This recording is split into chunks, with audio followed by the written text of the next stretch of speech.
The special envoy for Syria, de Mistura, says the UN welcomes Russia's proposal for safe humanitarian corridors, so long as it ensures the protection of civilians.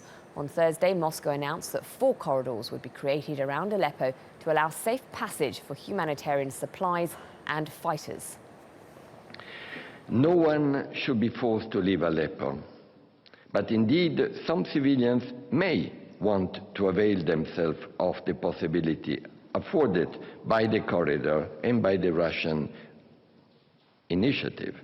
When they do, it is crucial that they be given the option of living to areas of their own choice, or at least it should be an option given to them.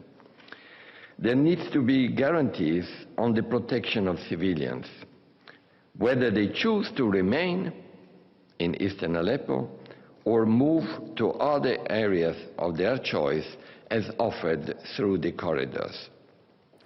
Ediz Tiyansan is following developments from Gaziantep near the Turkey-Syria border. We heard from de Mistura, the UN Special Envoy for Syria, speaking at a press conference in Geneva.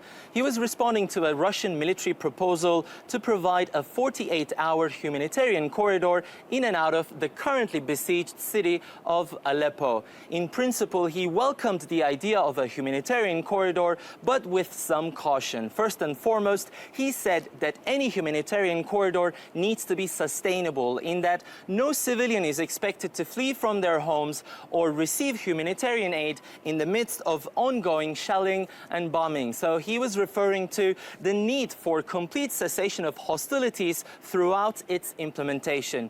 But he also said, why not leave it to us? That the UN, as a neutral and impartial organization, has already organized many humanitarian corridors across Syria and around the world. So they have the experience. Why not let them handle it? Now, he also raised the point that this idea should be optional, that no civilian should be forced to leave their homes if they choose not to, and if they favor the idea, they should be able to choose the location they'd like to be transferred to. Finally, he also raised the point that people, wherever they are in Syria, they deserve a similar treatment, in that he was referring to the fact that it's not just Aleppo. There are many little towns and cities across the country that are under siege, and that they also need similar humanitarian assistance. But for the specific case of Aleppo, de Mistura said they still need further clarifications.